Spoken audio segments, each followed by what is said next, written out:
In June of 2021, we lost our son Joseph. Episode 90 of Burnham Podcast tells his story.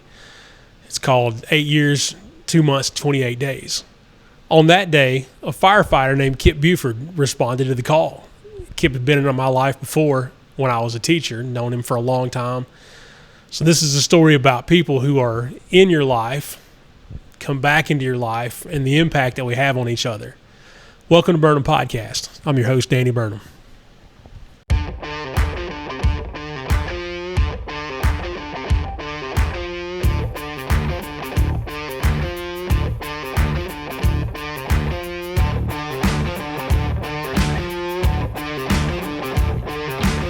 So we're here with Kipp Buford, as promised. Kipp, it's good to see you, man. It is. It's good to see you, man. I had you on my mind a lot, like we were talking when we first came in. And it's kind of wild, like, when you hit me up, you were like, hey, let's do this podcast. And I know it was kind of close to when everything happened with Joseph and all that. But the other thing is, too, it's just good to kind of like reminisce with you because we go way back. We do. Let's see. How far back do we go? I started coaching football at Model. This would be, it's been close to 20 years ago. Yeah, because I was thinking about it the other day. Somebody was like, how old are you? I was like, well, I'm 17 years out of high school. I was like, so, So the fall of 2005 was the first year that I coached football. Mm-hmm. How old were you then? I was probably 13, 14. Were you not in high school yet? No, I was in high school. Yeah, I was a freshman. Okay. Yeah, I was a freshman that time because it was like. So are you the same age as Drew? No, Drew is I think he's a year or two younger than me. He graduated in 2009. Yes, yeah, he's a year younger than me. Okay. So I graduated 2008. So you'd have been a sophomore then, fall of 2005, because Drew was a freshman. Yeah, because that's when I came out, because my freshman year, I was brand new to Model. Yeah. I didn't know that. Yeah. So all this time, we're talking about how well we know each other. I didn't know that. Yeah. So, but no, we had met at Dykes Creek when you were, I can't remember, you were like preaching there. Really? Yeah. I mean, it was like I was there with like Bo Brown and like Brandon and all those guys. See, I don't remember that. You were probably a little dude then. Yeah, we were playing basketball on the carpeted court. Yeah. Just getting everybody's twisting their ankles and good stuff. But man, it's good. It's really good to see you. Yeah. I was wondering how everything's been going and all that. Everything's going, man. We were talking. This is how this works. We can say we were talking about this off air and then just bring it over with us. We were talking about this before we started tonight. Recently, we went and picked up my son's death certificate and got his portrait from the funeral home. And I was telling you, I think I might have said something about it on Facebook. It felt like it was new all over again. Yeah. And time does heal, and the Lord is good, and He takes care of us. But we ripped off the Band-Aid that day. We'd kind of been putting it off, and it was one of those last things that we hadn't done yet. So that was a tough day, but God is good, and we're getting there, man. Well, and it's like we talked about, like when we first came in, it was, because I always want to know like more of the details from your perspective, my perspective, and like, maybe we could like collab and like put it together because we'll always be connected through that. Yeah. I mean, we were always connected, but now it's a little bit more. So it's just like it was very surreal to me, and I like I was telling you, I've done better about being in my prayer room at 3 o'clock in the morning. Yeah, and a lot of people give me flack about that. Like, you get up at 3, and I'm like, that's just what time I'm supposed to get up, man. And I'll get up at 3. I've got 3 different daily devotionals, and each one kind of connects to the other one. And it's pretty wild how that works. Yeah. I'll drink my coffee, and then I go to the studio. I work out. What studio do you go to? So Orange Theory Fitness. So I'm over everything there. I was with the fire department for 3 years. Mm-hmm. And like we were talking earlier, like I want to be a firefighter and a personal trainer. Yeah. And I was like, it's my dream to be a firefighter. And it was more of a life goal, and I was very thankful for it. Yeah. And it just kind of led me to where I'm at now, and I'm living my dream, and I'm doing what I've always wanted to do, and like build people up. And man. No, that's fantastic because people don't do that. People don't live their dream. No, and that's because it's like I could have been one of those guys where it's like, hey, I just worked a job for this amount, and there's nothing wrong with that. Oh, yeah, that's fine. That's fine. But it's like you feel like you're called to do something else, and it's just like God always makes a way. And like we were talking earlier, I wanted to do that coming out of high school, and it just took me 12 years because I had to like mature, and you know, and all of those things, and you know, you just had to be. I wasn't at 18. I wouldn't have been ready to take those steps, right? Because I was Superman. I was invincible. It's like, nah, you're not. Yeah, you're maybe a year or 6 months out of school, like. But everything that in my life led me up to a lot of things, but especially like that day with Joseph. But where I was going with that is that like in my prayer room and things like that. I don't know why, but it's just been more and more in my mind. And then when I saw you guys post that, I was like, man. And I think I wrote on there, I was like, you know, love you, brother, you know, and like I told you earlier, I was like, have I failed him by not being there more, or, you know? I mean, you were there. I don't know. I don't know if we've even mentioned so far. Kipp was your former City of Rome firefighter. Yeah. And responded to the call where my son was killed in a ATV accident. So you were there then, and you were there a bunch of times after. Yeah. You know, you were off the next day. I think he came by even the next day. Called me on the phone a million times, text messages. Yeah. I don't think it hadn't been that long since we talked in the grand scheme of things, but I know, man, and like kind of paint that picture. I'll never forget that day, just because it was like, you know, you live it. But I don't live it in a way where it's like it keeps me up at night, but it is on my mind. Yeah. Because it's like that's something that you don't really think about when you become a first responder in your hometown. Right. Where it's like I may run into somebody that I'm very tight with in my community. Yeah. And you don't think about that, but it was kind of a normal day. You know, we came in, we did our thing. Call comes in, 8-year-old traumatic injury, Turner Chapel. And, you know, it's like I was driving that day. Yeah. And like I said, I hadn't seen you in a few years. Yeah, it had been a while. Yeah. We run into each other every now and then because Rome's a small town. But and like, but I knew where that house was, and I knew how to get there. I knew the quickest way and all that. So I get there, and I remember like looking up and I'd be like, man, it kind of looks like Danny. And you were holding your little boy at the time. Yeah. And, man, when I say I could not pull the emergency brake fast enough to get it stopped, I jumped out, grabbed the radio, threw the chop blocks down, and took off back there. And like I said, I didn't know if like you realized it was me or how that. Well, I did, and I think I told you off air. You parked the truck and ran around the front, and we locked eyes. Mm-hmm. And I knew that I felt like it was bad. Mm-hmm. You know, I knew that he was in bad shape, and we didn't know what was going to happen. But I knew that if it was going to be okay, it was going to be okay because Kipp was there. Mm-hmm. And I knew you would go as hard as you could possibly go and do whatever you could do. And then I got to talk to you later at the station house and with the rest of your, I guess your company. Yeah, crew. Yeah, crew. And I did get to tell you guys in, and I'll tell you now, you guys were heroes. Mm-hmm. It obviously didn't go the way that we wanted to, but you're a hero in the effort. Mm-hmm. And I've said that to you and to your crew. Darian Barnes, I told the same thing. Yeah. You know, several other people that were responded, and then even people at the hospital, I told them the same thing. You know, it wasn't that you weren't able to save his life, you know, but it obviously didn't matter because you guys threw everything you could at it, and it just didn't go our way. But heroes nonetheless. Well, and that's the thing, man. It's like if you're cool with it, and I think maybe like this is kind of where God's kind of brought us back together. I don't know. I hope so. Maybe it'll be like a healing moment for you. For I don't know. I don't know if you want. No, I mean, if you're. I don't want. It's not right to say. I guess I love talking about it. I like sharing his memory, and it's helped us to go toward the grief. Yeah. You know, we go places that we went before intentionally. There are still things that are in our house where they are because he left them there. Mm-hmm.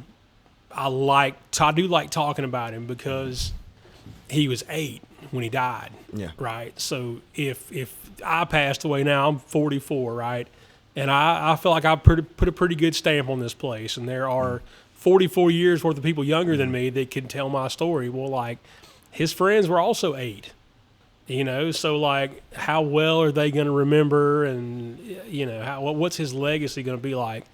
So to talk about it, especially in a medium like this, where this is going to be on the internet forever, it helps in the healing, because I know that I'm doing something to preserve his memory, and to be able to sit and do it with you, somebody who was there on that day and went through it with us.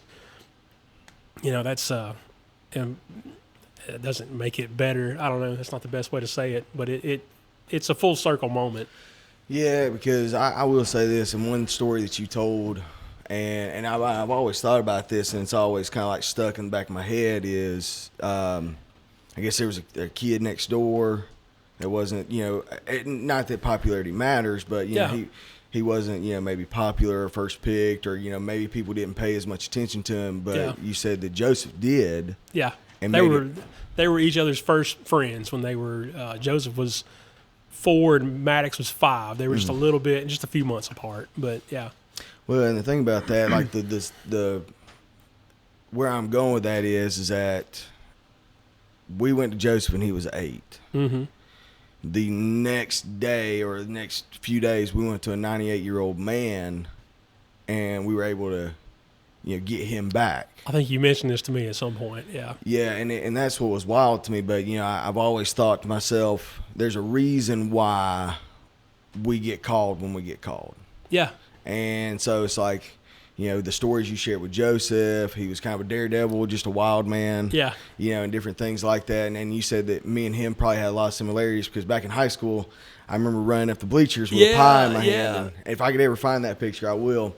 I've got it. I'll send it to you. Oh, really? I may make that the picture for this episode. Oh, that'd be awesome. Yeah.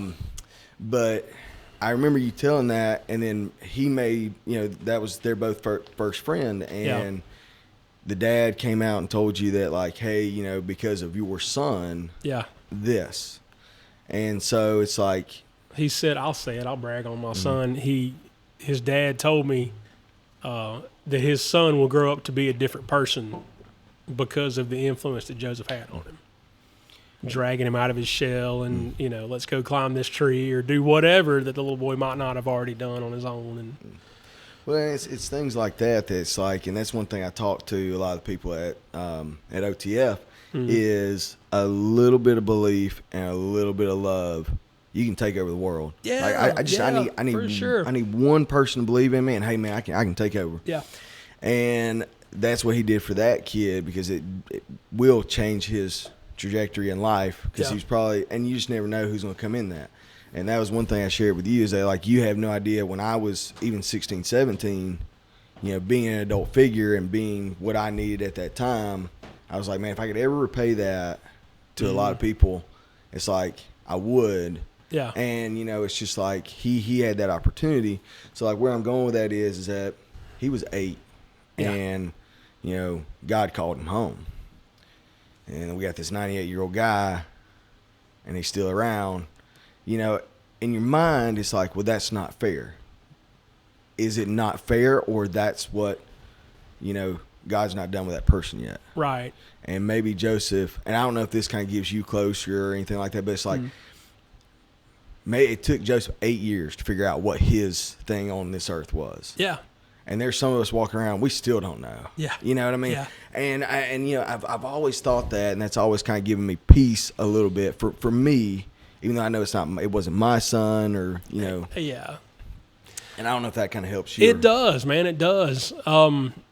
Because he was who he was, you know, and everybody, there was nobody that didn't like Joseph, and he would go into jiu-jitsu and everybody high fives him, you know, Joseph's here, you know, and I think about the time that he had and who he was and what he did and what he meant to so many people.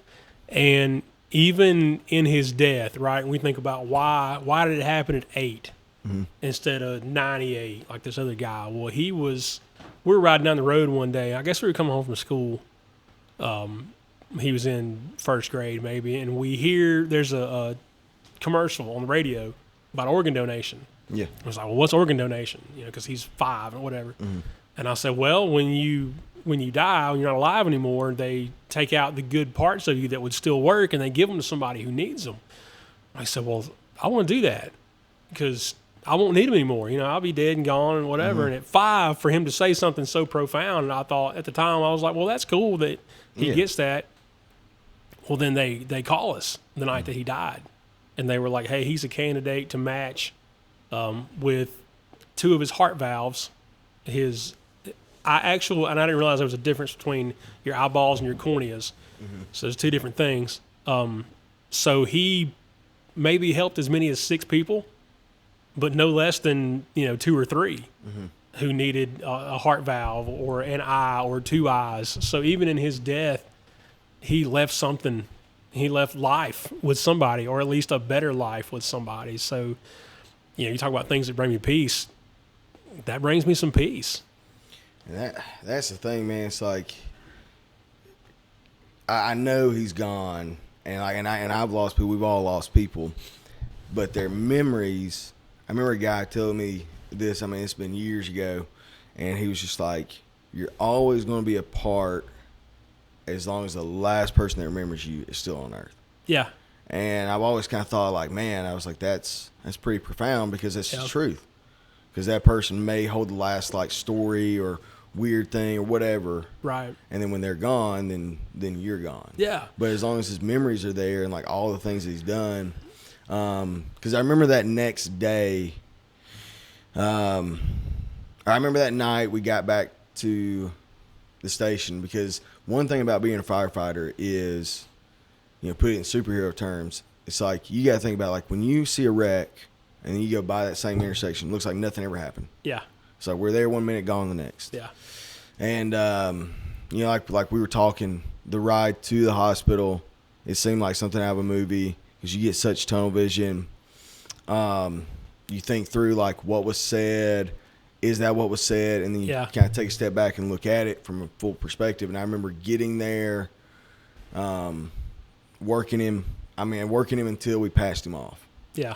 And the surreal moment for me was you've seen those movies where it's like, hey, you're in tunnel vision, then all of a sudden the guys come out. Yeah.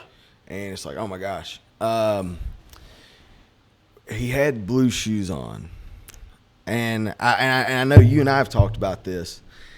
But it's like those blue shoes, along with a few other things, but those blue shoes is what kind of like snapped me out of it. Yeah. Because when we got him over and got him exchanged over to the bed, and I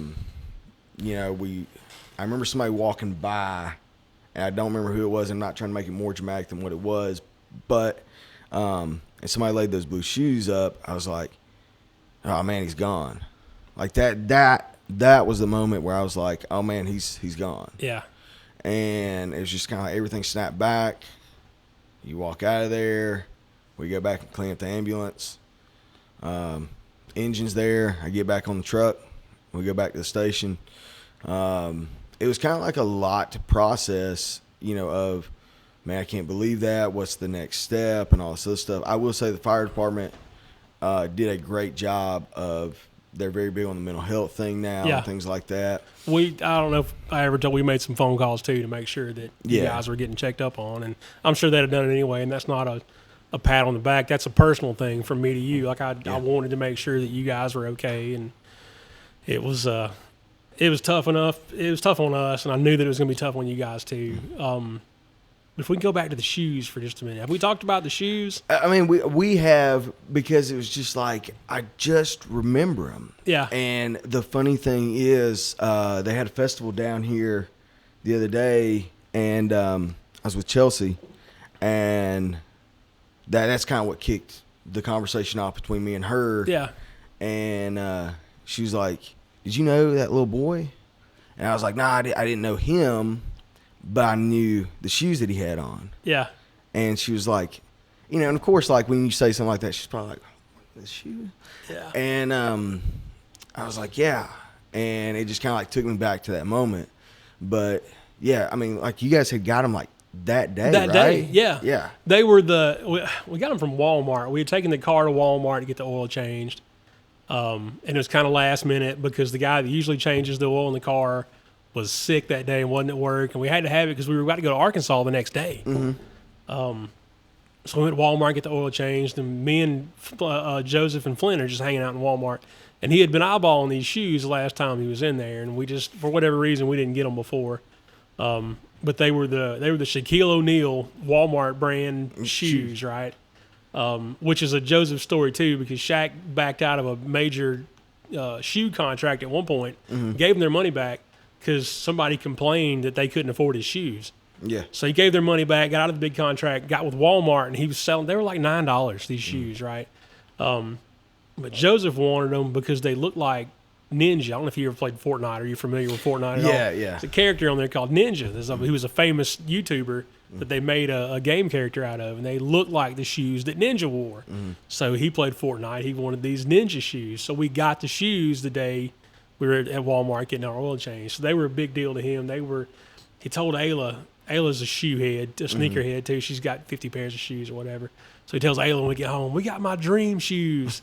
I'm like, man, $7, $8 shoes, whatever they were. But it was a big deal to him, which is, to say to parents or whoever out there, buy the shoes, man. If you can, do whatever you got to do.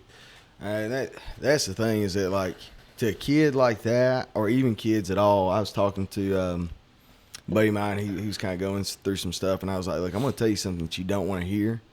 But I was like, every 3, 4, 5-year-old kid has it figured out. And he's like, what are you talking about? Like, it's going to be okay. Yeah.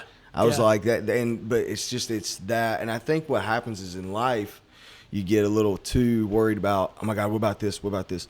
It's going to be okay. Yeah. Like, if you can just hang on, no matter, like, lost a job, money, bills piling up, all that other stuff, take a deep breath, relax. It's going to be okay. It's going to work out the way it's supposed to. Right. And that's one thing. And maybe this is just the way my mind works. I'm like, I'll always be a kid at heart. Not that I won't be serious or like, I won't be, but it's just like, I always be like, well, that's out of my control. It's all, I can't do anything about it. Yeah. It'll be okay. And I told him that, and he was like, man, it will be okay. I was like, yeah, it will. And I say that even, the story we've been talking about for the last however long now, it will be okay.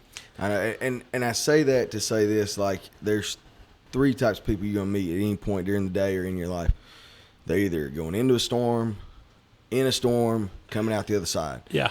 And the thing about it is that you can go in that storm by yourself. That's fine. Yeah. But it takes a special person to kind of be like, hey, we'll ride it together. We'll go kicking and screaming. Yeah. But we'll make it through together. Yeah. And that's, again, going back to Christ, it's like that's what he does for us on a daily. Yeah. Like every day. Hey, it's going to be okay. It's going to hurt, but it's going to be okay, and we'll ride this wave together.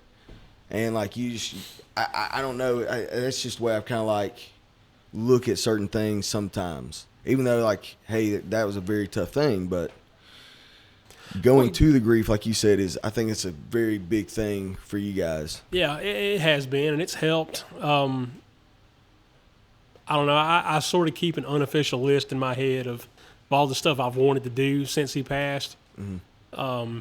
And we're getting down to the last couple of things, and I feel like the last couple of things I can't even say for sure like what they might be, but I'm thinking there might be 1 or 2 more things that we just hadn't done yet.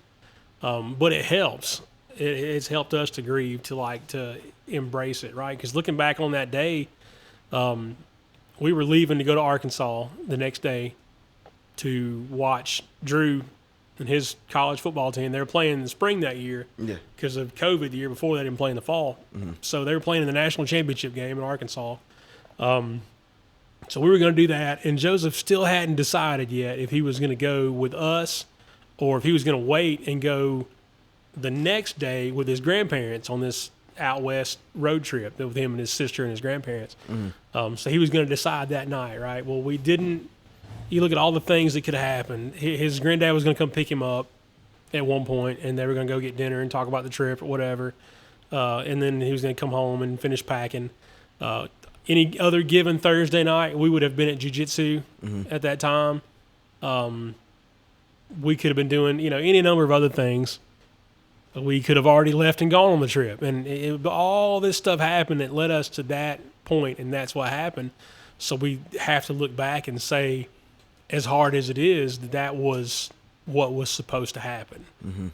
And there's nothing that helps, because I feel like, well, if I had just done, what if I had done? So what happened? We're waiting on Mom to get home. I was talking about it a few minutes ago. My wife, she's supposed to be home at 7. She was home a few minutes late that night, and Flint, our 1-year-old, was just losing it. So I had him, and we're in a chair, and we're watching like Mickey Mouse on my phone or whatever. Joseph comes in there with us, and he's talking to us for a few minutes, and he goes to jump on the bed, and he like whacks his shin on the bed. And he's like, oh, man, my shin's hurt. And he's being real dramatic about it. And I'm sure it hurt like a Charlie horse or whatever, And I was like, hey, man, are you okay? It's going to be all right. You got to walk it off. Whatever. Same thing Same thing you tell a little boy 100 million times. And he hung out in there with us for a minute. And he was like, he got ready to walk, to get out and leave, and starts walking toward the door or whatever. And I told him, I don't, there may be regrets about some things, but we told this kid we loved him 10 million times, probably every day. So he's walking out the door, and I said, I love you, buddy. And he said, I love you too. And we would do that, like I said, all day long. And that was the last thing I ever said to him. So, in terms of regrets and the way things went, like that, I hold on to that every day. Because there's not a bunch of people that can say that. But, I mean, it's just like, but yeah, I mean, going back to that day, I remember running around. We went through the fence. We got over there to him. I remember my captain saying, "I heard pulse. Like I knew that's what I heard it. I heard it. And no matter what, like when you're on scene, you're working. Yeah. And we gotten set up, and I was telling you earlier, there were a couple of guys that were there that day, a couple of guys on the rescue, and then one of the guys that was with us had, he's got a 12-year-old kid. The other guy, he's got some younger boys and girls. Yeah. And I just thought to myself, like, I'm still relatively new to the fire department at that point. And I just thought to myself, like we talked about, always be ready. And I was like, okay, I'm going to do everything I can. I'm going to stay with him as much as I can because, I owe it to Danny. And I'm not saying because like we're sitting here, like I'm being 100% honest with you. And I can honestly say without a shadow of a doubt that, I mean, I was with him the whole time. Yeah. It still gives me chills to think about it because it's just like I just couldn't believe. I was like, oh my gosh, this is Danny's boy and all, and all these emotions. Yeah. The next day, I got off shift and honestly, I didn't think I was going to go to sleep. Like, I mean, I'll be honest with you. Like, did I go outside and I call my dad and I talk to him? Yeah, because I talk to my dad every day. Right. Just because it's just, that's my go-to. Yeah. Just like you were Joseph's go-to. Yeah. And I just was like, Dad, this is what happened. And my dad has always been like, hey, I love you, this is why I love you, and all this other stuff. At times, he's kind of got that old school mentality, like he doesn't show a lot of emotion. Right. My dad, that was the most, like, worried.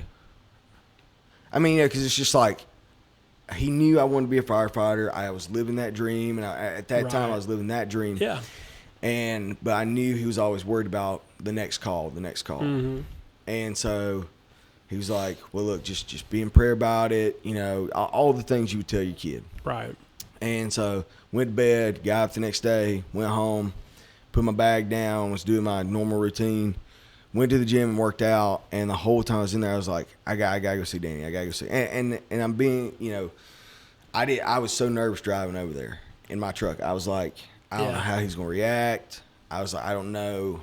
And I remember pulling up and getting out of the truck, and we hugged, and we cried, and we talked for a while, and I remember us going back out there. Yeah.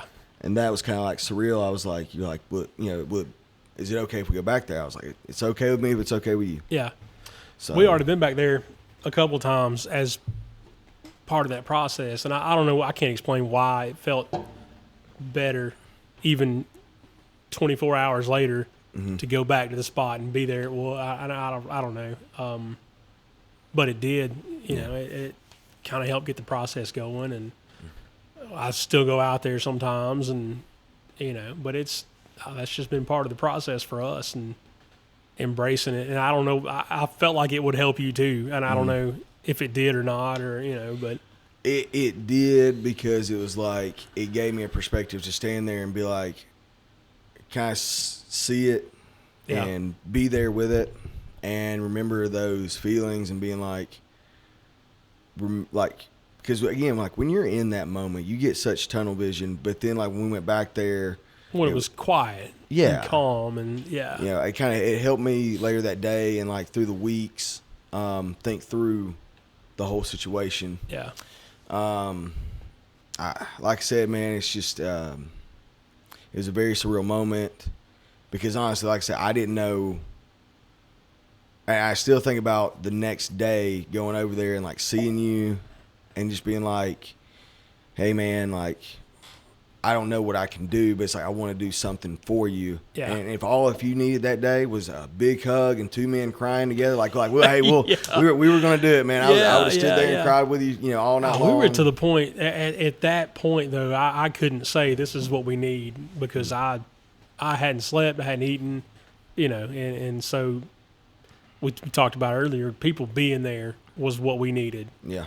And I think Jessica might have gotten tired of it before I did, but she was blessed by it, and I was too, and it helped to have people come by and know that.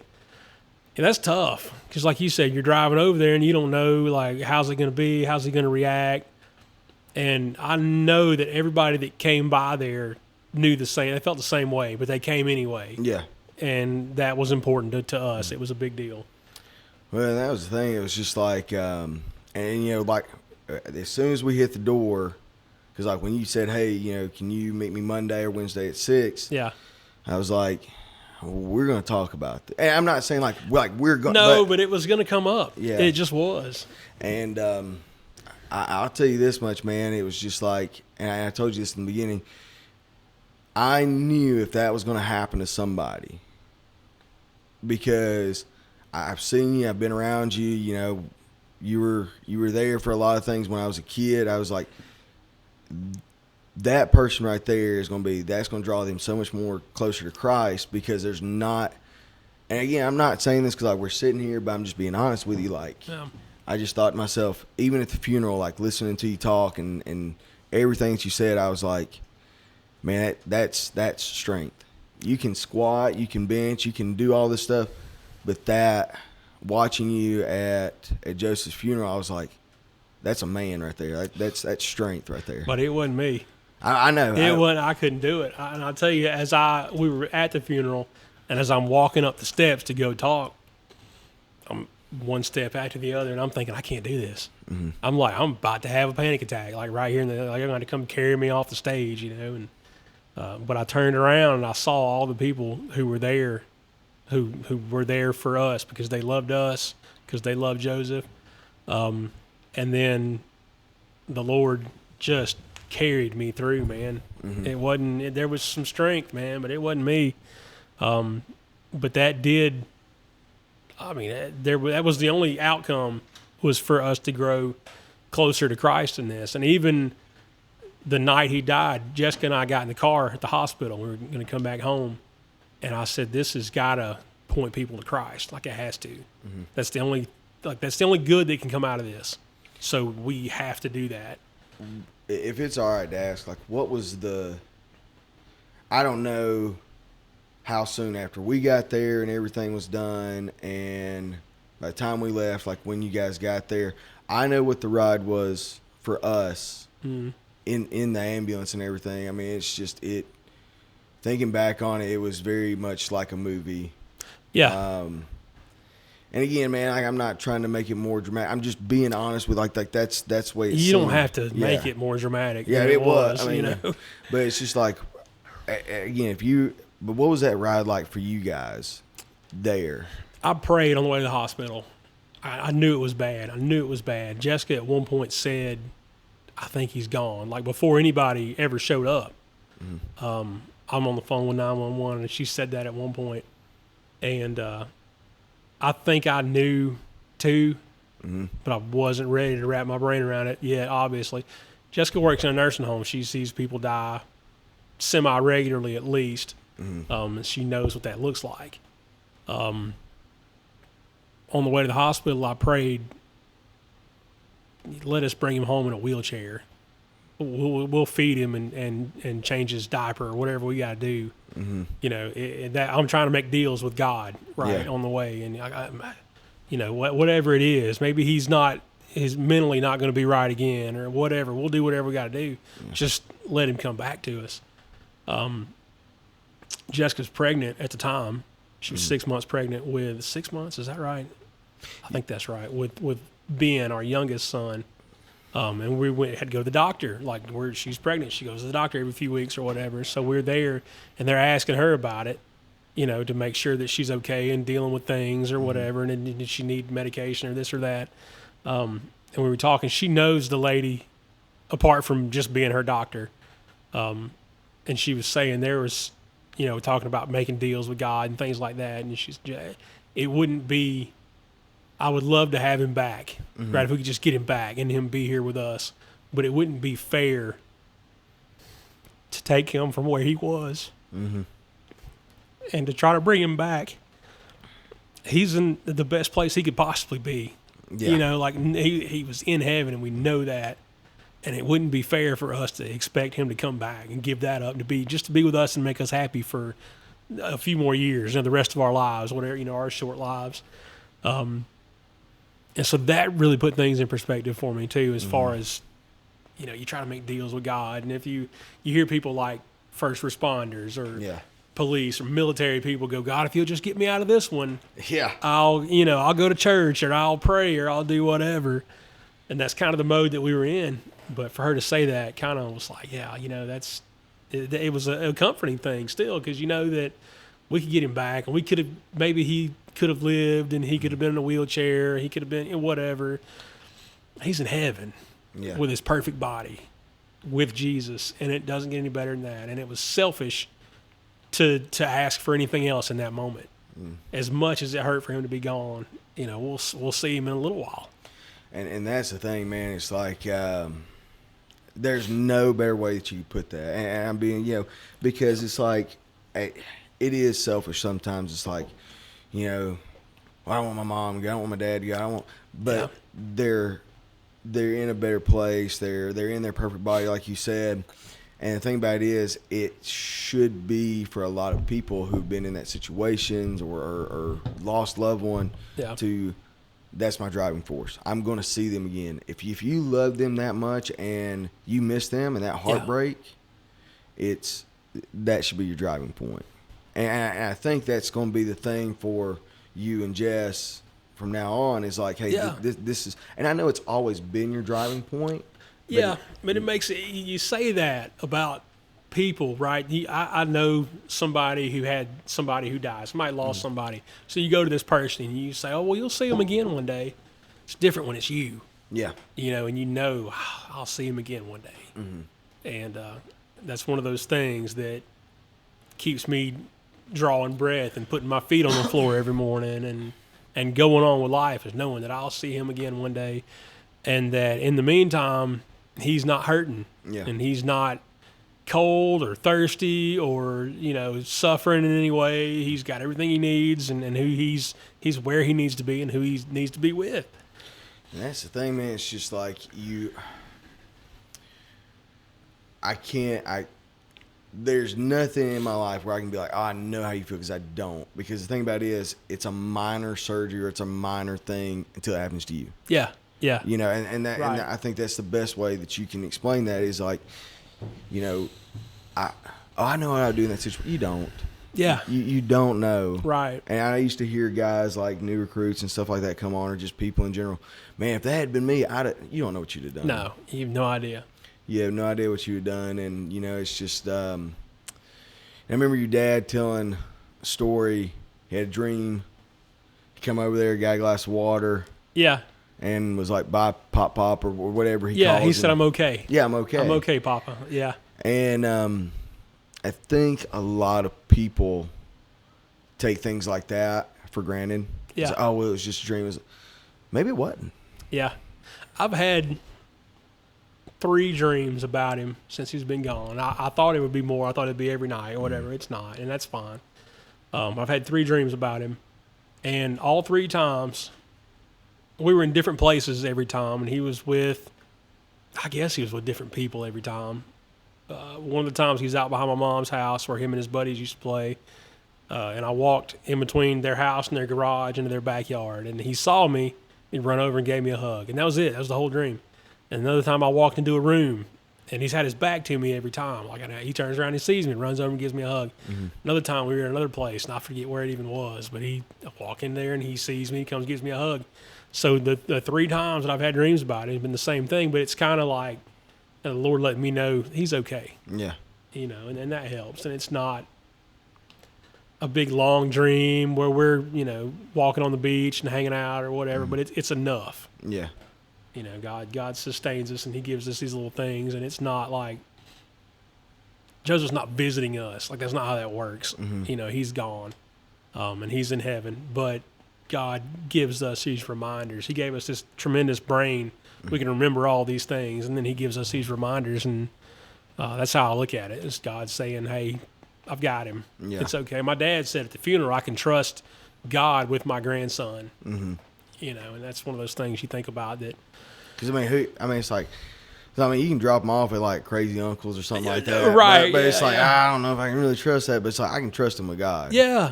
God's got him covered, man. And I feel like, and I'm a pastor, but I wouldn't call myself a Bible scholar, but I feel like the way that eternity works is that as far as he's concerned, we're there with him now, because our lives are so short in comparison to eternity. Mm-hmm. So as far as he knows, we're there with him now. So he's never been without us, and somebody may correct me on that. Some astrophysicist or, whatever may say. That's not really how time works, but I feel like that's how it works. Mm-hmm. And I try to avoid saying things like that to make myself feel better, because I want to be accurate in these things. Mm-hmm. So as a believer, as a pastor, I need to state facts, right? And because I get into it with people all the time. I don't get into it with people, but I dispute with people who say, well, like, he's an angel now. Well, he's not an angel. We don't become angels. That's not how that works. And it doesn't help me knowing that he's not an angel. It doesn't help me for you to say, well, he's an angel now. He got his wings. Well, like, no, he's so don't pay him as he's the angels in the outfield. You know right? What I mean? Yeah. That's not how it is. But he's fine now. He's okay. And I like I said, man, I can't even put myself in y'all's shoes. I remember Drew coming over to the station. I think it was like next time I was on shift. Mm-hmm. And I was talking to Drew, because it's so wild to me, like, even sitting here thinking about it, like, your mom was a substitute. Like, I can't remember, like, where the first place I met your dad was, but I knew I had met him before, maybe at a football game, yeah. And then Drew, a couple years younger, you're a football coach. And, it's just like, I was like, I know this family. And I remember your mom, the first time I saw her, or maybe it was the second time, I think it was the second time at the funeral. And the way she hugged me, because let me tell you something, man. There's 2 things that you'll never be able to shake.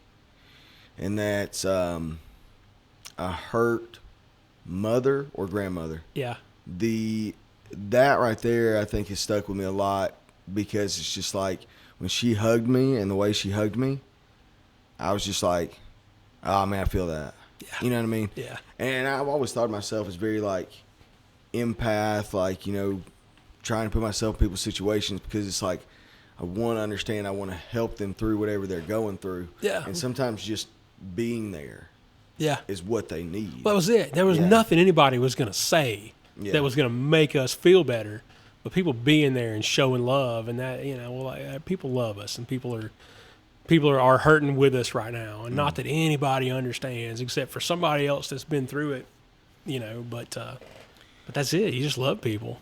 And that was the thing, man. It was like Drew came over and we were talking, and a couple of days had gone by, and, I just was like, okay, here's what we're not going to do, but here's what we are going to do. Yeah. We're going to sit. We're going to go, because like I said, I've turned my back bedroom into my own little office, prayer room, whatever you want to call it. But it's just like, when I walk through that door, I'm like, okay, everything else stops past this doorway. And I remember going in there and just being like, we're going to sit here.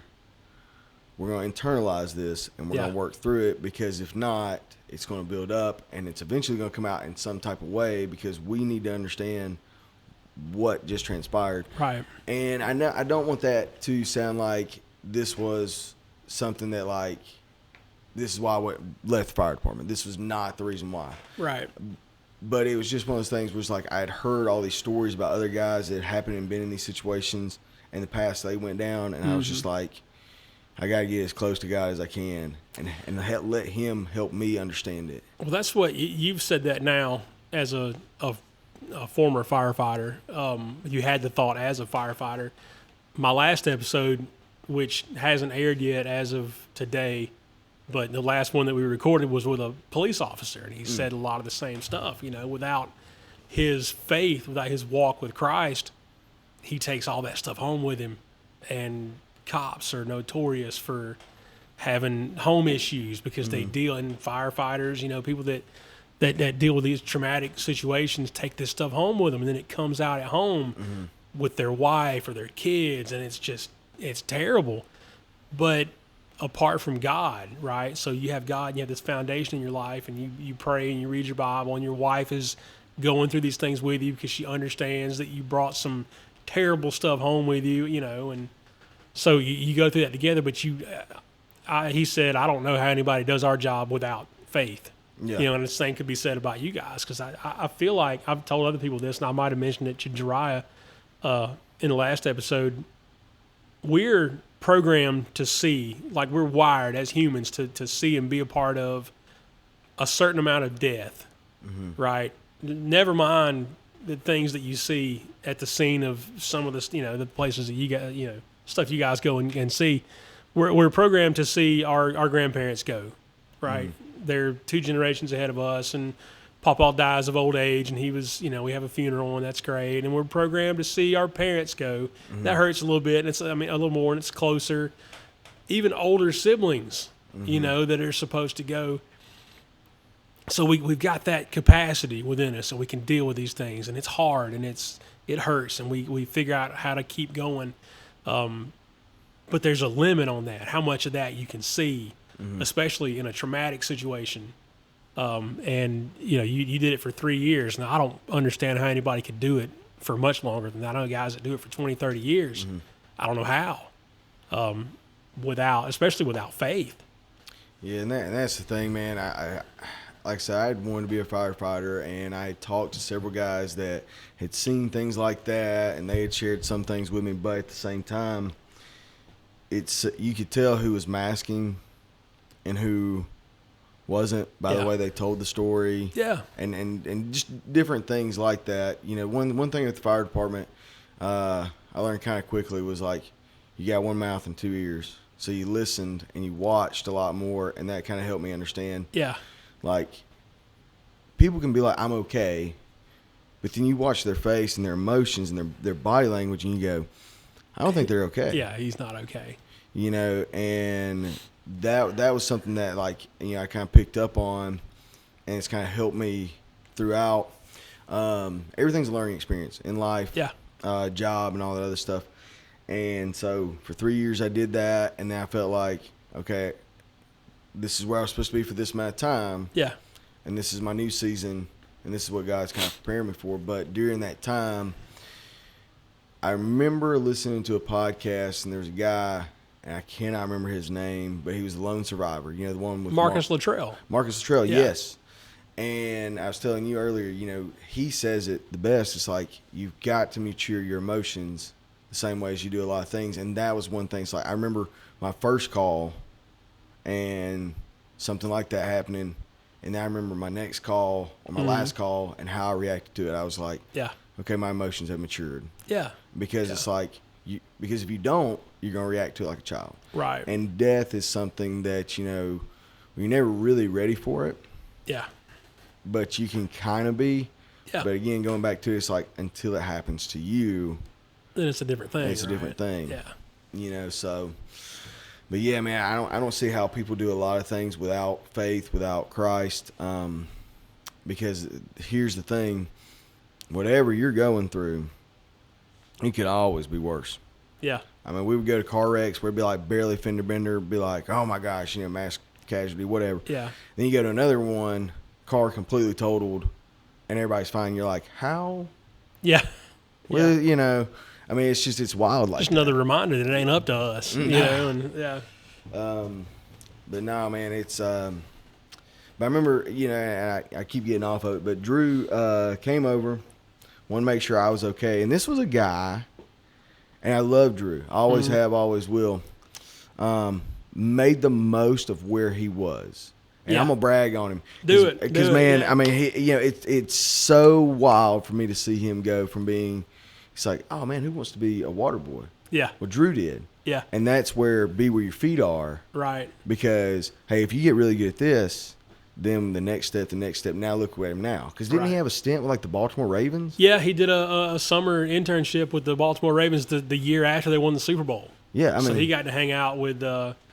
He was up there with Joe Flacco and Ray Lewis and all them. Yeah, all them dudes are up there. Yeah. And and that was the thing. And like I told you earlier, it's just like I didn't really care about sports. I did, but I didn't. Yeah. But it had a different meaning to me, and we'll go into that another time. But it was just wild to me. I was like, here some people they want to be the star quarterback, the star this, the star that, and Drew was like, I just want to be me. Yeah. And I want to be a part of the team some way, somehow. Yeah. Drew's not an athlete. Bless his heart. But, man, it's just like, I mean, heck, you look at Bill Belichick, man. I mean, he knows the ins and outs, X's and O's. And yeah. I mean, but Drew came over. He called me. And we stood outside at the fire department. And we talked for a long time. Because, I don't know, this may sound weird. People may think like, man, this cat's crazy, whatever. But you know how you'd hear people say, I count sheep to go to sleep. Yeah. I would sing like my ABCs, and it just like during that time, whatever helped me to kind of go to sleep at night. Because sometimes when the tone would go off, you'd be up and you're like, okay, I gotta get back to sleep, and I don't know how it's gonna sound, but I'm just being honest with you. I remember singing them, and it's like I could hear him, and I'm not trying to. No. And I remember telling Drew that. I was like, I sing my ABCs before I go to bed, like in my head. Yeah. And I was like, still like processing all of it. It was still new, still and all that other stuff. But it's like I remember hearing somebody else in there. Yeah. And I was just like, did I hear that right? And I guess it was kind of like, I don't know, man, but it's just the stories you told. And maybe it was his way or God's way of just being like, like that's what he did for me to kind of be like, hey, like he's okay. Yeah, he's okay. Yeah. And I was like, man, he never let anybody do, from what it seems, anything by themselves. Yeah. If they weren't okay. And so it's just like, I thought that was wild because like I thought that to myself, and then the funeral happened, and then you told the story about his friend. Yeah. And I thought, all right. If I told that to anybody else in any other circumstances, they're like, man, he's crazy. You know what I mean? No, but that's another way. I mean, I don't know. I guess maybe you met him at some point, but that's the thing. I had never met him. I didn't. Had you not? I didn't know if we bumped into you at some point or. There was 2 or 3 days before that. You guys were at the park. Mm-hmm. Yeah, we were at Ridge Ferry. Yeah, and he was on his bike. Yeah, and I remember you posted a picture, and I was like, oh man, I was like, that's great. I work at that fire station. Love to meet him. I know the picture. We were at the skate park. Yes. It's different. Yeah. He's standing up on the seat of his bicycle because that's just what he did. Yeah. And then a few days later, everything. Yeah. That was May 30th, 31st. And he died June 3rd. So that was right at the last few days there. Yeah. It's wild, man. I mean, it's wild to think about, like, all of it. It is. It is, man. And it's still like, there's times it doesn't seem real. Even we're 2 weeks away from 2 years, and there's times it still doesn't. I look at a picture of him, and I go, man, I still can't believe that he's gone. But in a lot of ways, it seems like it's been 10 years. Yeah. So I don't know if it's the same on your end or, but it's, I don't know. God sustains us, and he separates us from these things sometimes. I feel like he comes and gives us a break as much as we'll accept one. as far as how we feel, and we're not just grieved all the time. I mean, maybe some people are. But man, I couldn't do anything but run to God. Like that was it. That was the only way I was going to make it through. And now I point back to that when I think about things, how doing this thing is going to be hard or doing that thing is going to be hard. And I think, man, I preached my son's funeral. Like nothing's going to be harder than that. You know, so God has used that as a source of strength for me, even as much as it hurt. So it's not always about sunshine and rainbows, or but it still makes us stronger. And like I said, man, I mean, I always thought a lot of you up to that point. And man, like I feel like I've overcome some adversities and things like that, but I just sitting here talking to you, I can listen to 1,000 motivational speeches. I can listen to all those things, but it's like I always go back to that.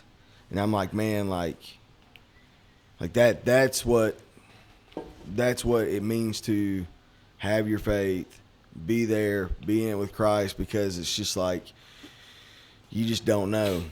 Yeah. You know, I mean, like every day could be the last day, and you know, and you guys could have spiraled and gone a different path about it, but it's just like how closely you guys walked and things like that. Yeah. I'll tell you another thing, Coach Rice, I remember seeing him. Coach Rice is my father-in-law, for the listener. Yeah, and I think a lot of Coach Rice now. Back in high school, we might not. And I mean, you know, I was an 18-year-old kid. It was your job when you were in high school. Yeah, I was like, you know, like, but like, I remember seeing him on Broad Street, and he, you know, we talked about it and things like that, and I just was like, you know, like maybe that's what I was meant to be there for that day. Yeah. Because it's just like I remember him hugging me and me hugging him, and I just thought like, man, I can't believe I was an 18-year-old kid, you know, driving him nuts and stuff like that. But, you know, and it just kind of made me feel like, you know, I was like, oh, man, like I wish I hadn't done that to him, because I didn't know I was going to be in this situation. But I'm glad we could like have that moment and just kind of like embrace and just be like, and again, like you and I will always be tied, the family will be tied, and things like that. And it's hard, like when I do see you, like I think I've seen you a couple of times, and I'm like, all right, well, I'm not going to bring it up. I'm not going to bring it up. You know what I mean? Yeah. And it's like, I'm like, I'll bring it up if he wants to bring it up and he wants to talk about it. Yeah. And I know it's kind of well, we started talking about it almost immediately when you walked in the door tonight, you know. But that's just, you were there in our darkest time, and we were there in probably one of your darkest times as far as that goes. You don't answer a call like that every day as a firefighter, or, you know, any station in life really. But so yeah, that kind of bonds us together. Yeah. You know, and it's a good thing. It is, man. We, off air, we were talking about being able to open up and talk to each other. And you asked me as soon as you saw me, how are you guys doing? And I knew that you meant it. And I knew that it was safe for me to say, we're okay. It's, you know, it still hurts every day and all these things, but we're okay. And I could be honest with you about it. Yeah. A lot of folks don't have that, or they don't feel like they have that, especially men. Yeah. Well, that's what we talked about earlier, and that's one thing that I've kind of like been really looking at, because even at 34, I know I'm still a young guy. Yeah. But I see a lot of people that I know like are married or different things like that, where men have had to bottle a lot of things up. Yeah. And because of that, and they bottled these things up, and they've been told to suck it up and all these other things. Right. I was very blessed to have a dad that had to be mom and dad in some situations. Right. He always told us, like, I love you. This is why I love you. This is why I do what I do. And he always, like, hugged us, even though I could tell, like, it was new for him to do those things. Yeah. It was just like I kind of knew what that was. So I've always been able to open up to people, but I get that not everybody has.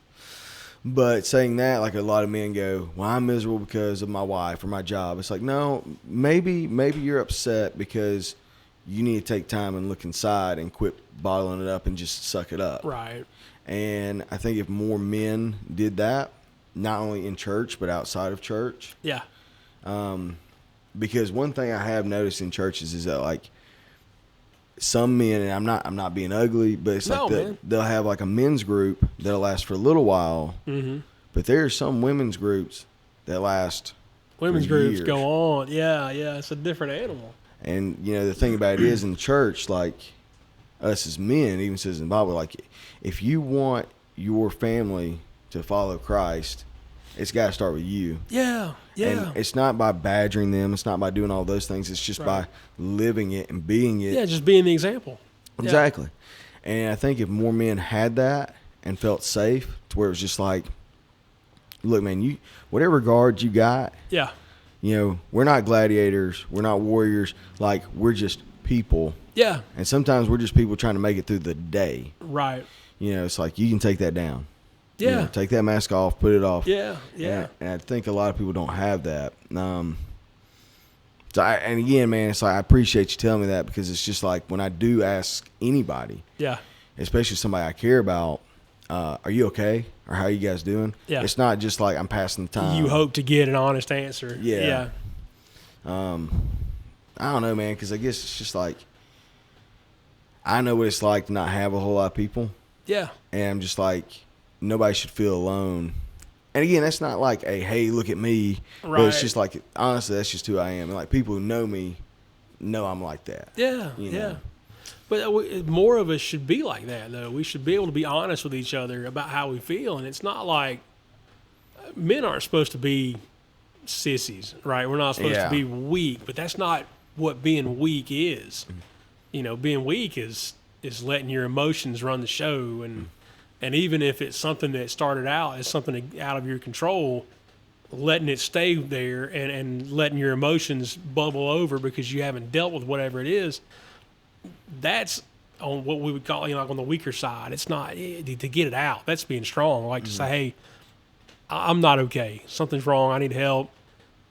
Whatever it is. And it may not be, long-term therapy or medication or whatever. Yeah. Maybe you just need to talk for a few minutes. And we don't do that. We don't talk, and we don't listen to each other.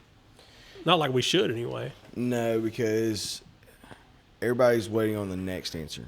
People will hear 10% of what you say, they'll remember 90% of what they say. Because they're waiting on the next. Right. And it's like, no, let's just stop and be in the moment.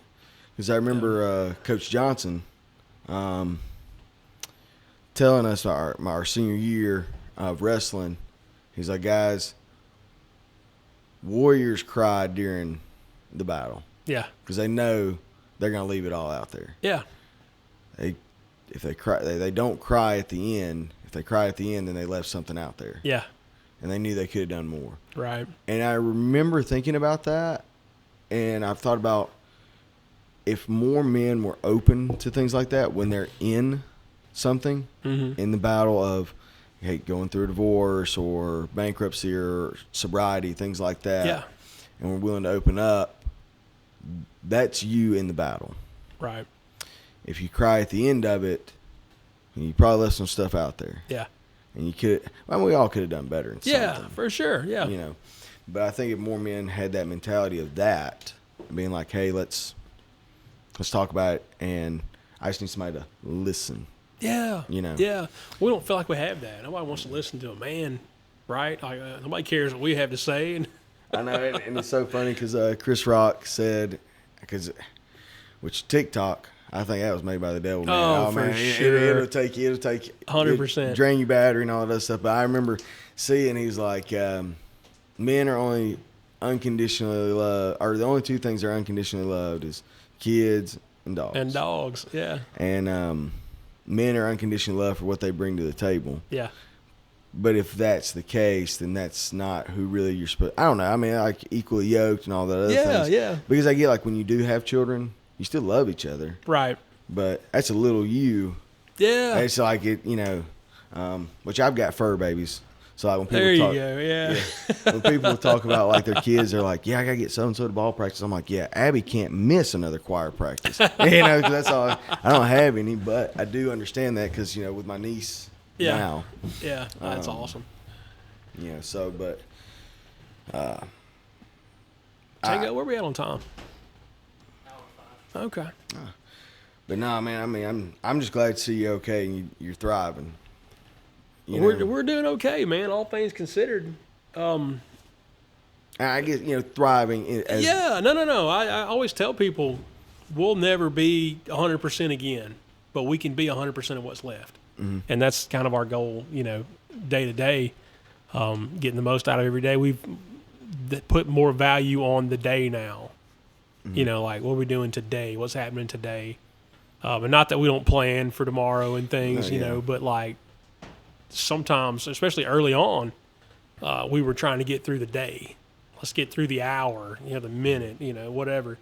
But now we're starting to be able to focus on 6 months down the road, a year down the road. We're going to try to do this or that. But God's good, man. Mm-hmm. In spite of all, God is good. And he gives us the strength.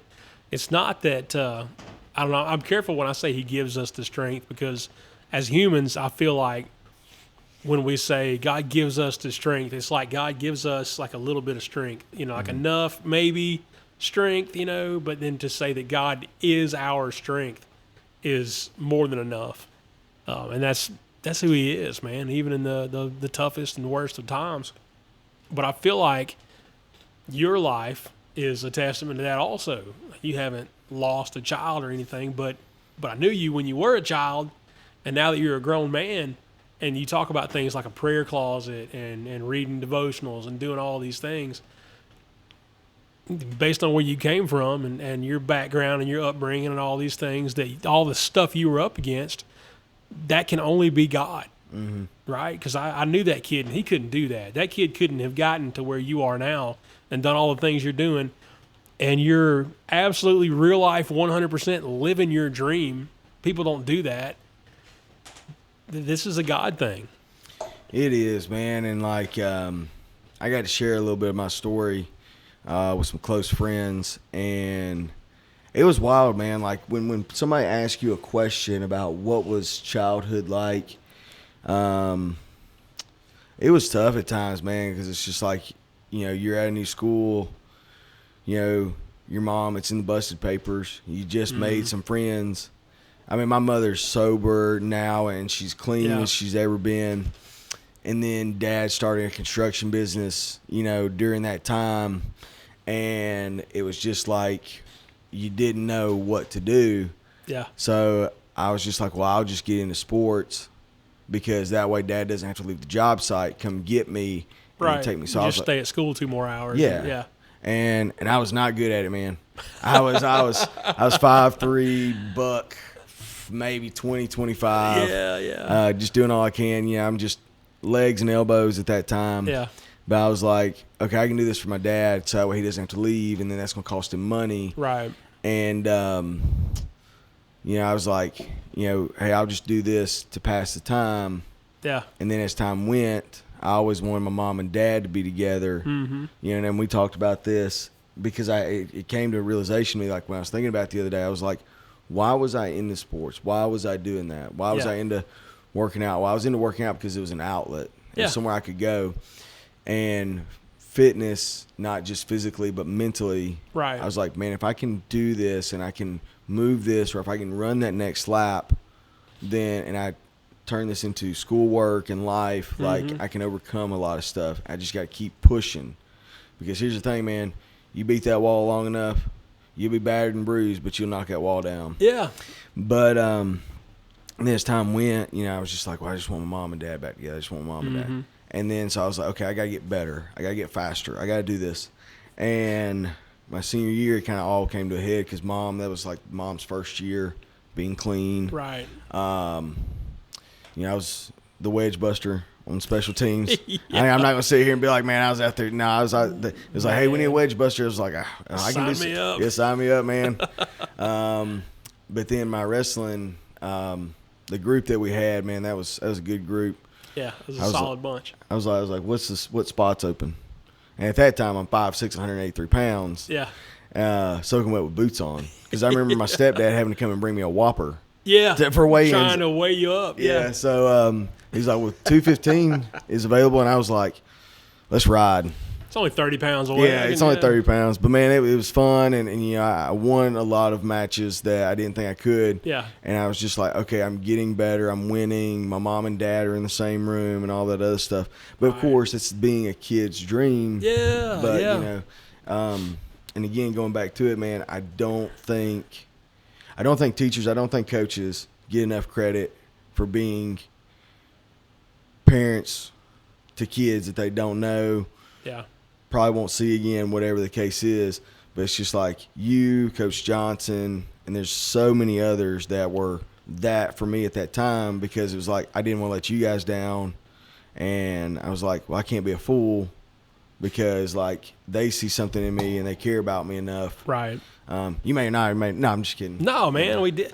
What you had going for you, and you still do every day, whatever you did it as hard as you possibly could.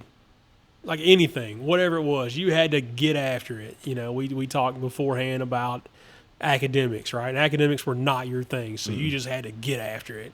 You were too small to play football, so you just went wide open the whole time, and you were successful through your effort. You know, it wasn't because you were some gifted athlete and you're 6'8" and 300 pounds and could, you know, move people or whatever. Like you just went harder than the other guy. Yeah. And that is how you get to live your dream. You know, between that and the blessings of God and creating the path for you. I know, man, and I'll say this. I know it is all God, because I was just like, I want to do something to make people feel like they matter. Yeah. And I want people to feel that, and again, I always use you and Coach Johnson because it was like, you guys made me feel seen. You helped build my confidence. You guys were a positive atmosphere for me. It was like, hey, maybe not now, but if you just keep working hard and get after it, like, you know, you'll be something. Right. And I was just like, okay, like I'll do that. And now I'm doing something, and I'm at a place of work where it's like I see people come in, they go, I've never worked out. I haven't worked out in a long time. I'm like, it's fine. Yeah. Let's just get in here. Let's just get started. We'll meet you where you're at. Yeah. We'll get started. And, man, the most beautiful thing is watching people's confidence grow.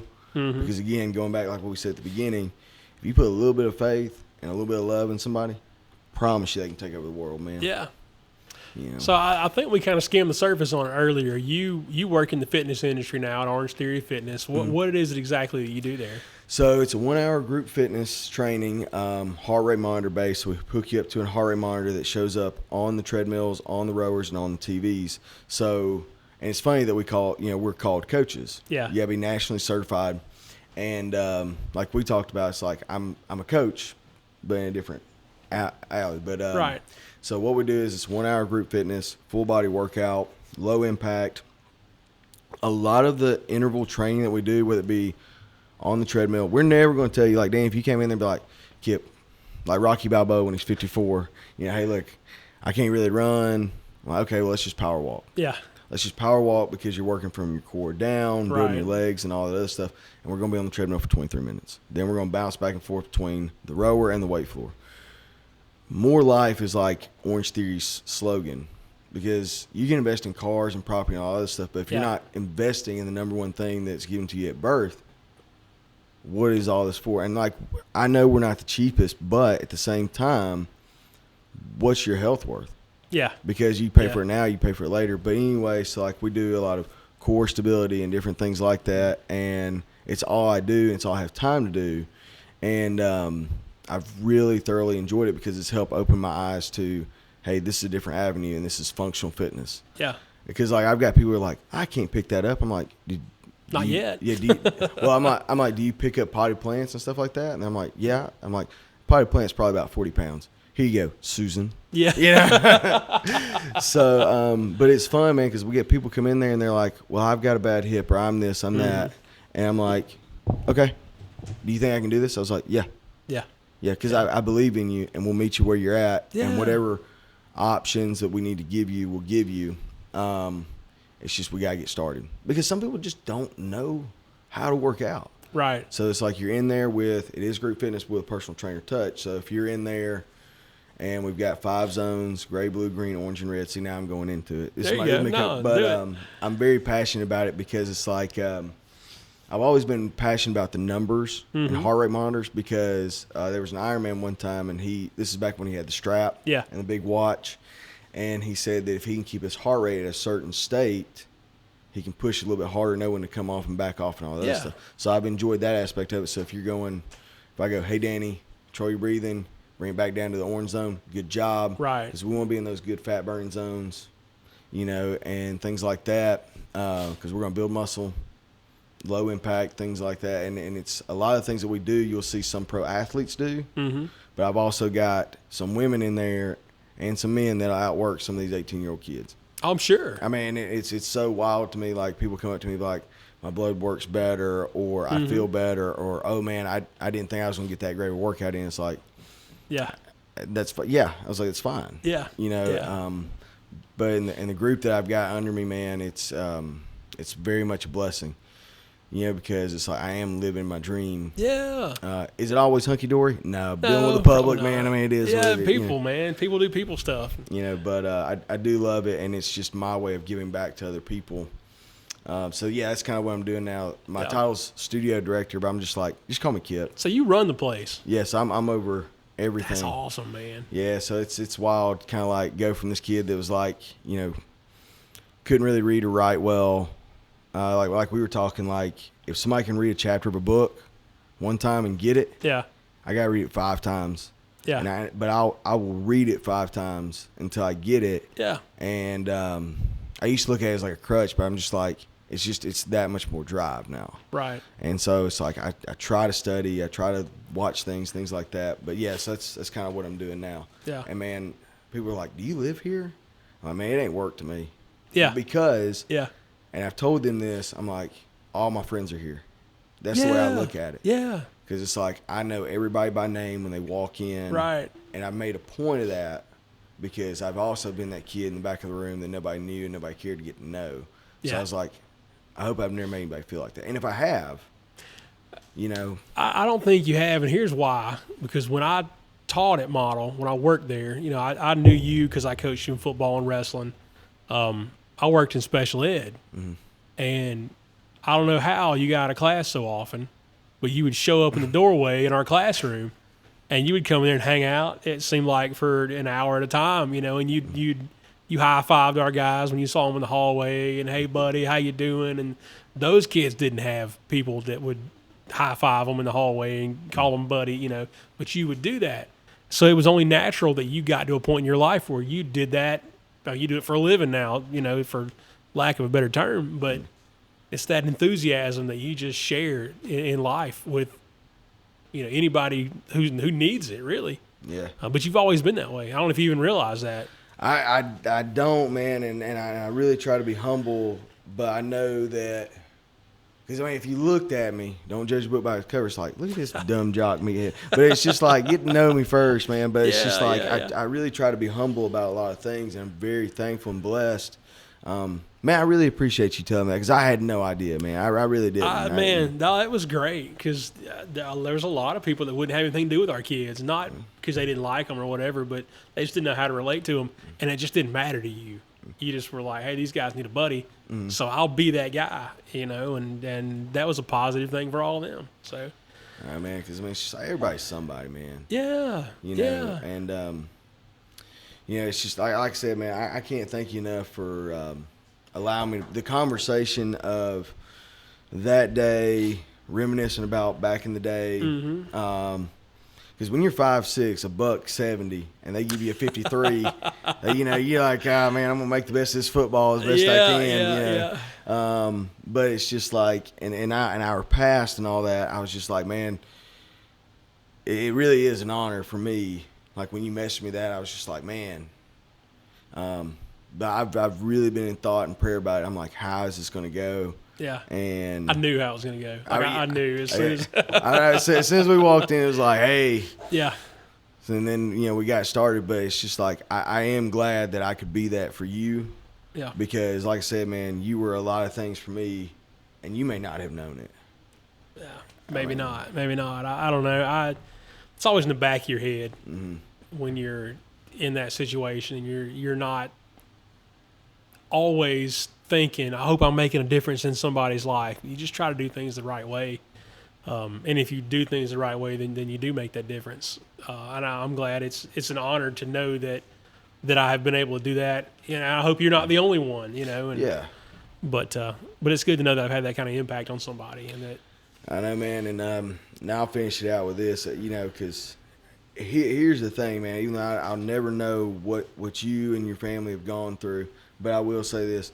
Knowing the man that you are and you have always been to a lot of people, I have no doubt that Joseph would have been just an outstanding citizen, friend, all of those things, because I know you and I know your family. Yeah. And again, I'll say it 1,000 times. Like when your name comes up, I go, "That's a man." And I don't mean that in the sense of like, the alpha and all that. But it's just like I'm like, that's what it means to be a good person, a godly person, and somebody that like, hey, if we were down in the dumps, like they would be there for you. Yeah. So it's just like, if you're gonna hang your hat on anything, man, know that. From my perspective, I'll be like, man, Joseph would have been great, but he was on this earth when he needed to be. Yeah. He did his mission. Yeah. He's at home, and the thing about it is, like you said, man, we stay the course, man. We'll see him again. That's it, man. Well, thank you for saying that, and thank you for being here. I have thoroughly enjoyed it. I felt like it was a real full circle moment to sit down and talk to you like this, and this is a conversation we needed to have a long time ago, and it's hopefully through the powers of social media and YouTube, it'll. Maybe, I guess it's not the web anymore; it's the cloud. Hey, whatever it is, yeah. But hopefully, it'll be a blessing to somebody else. Somebody get something out of it. But we'll jump off right there. God bless you guys. Thank you for watching. Love you. See you next time.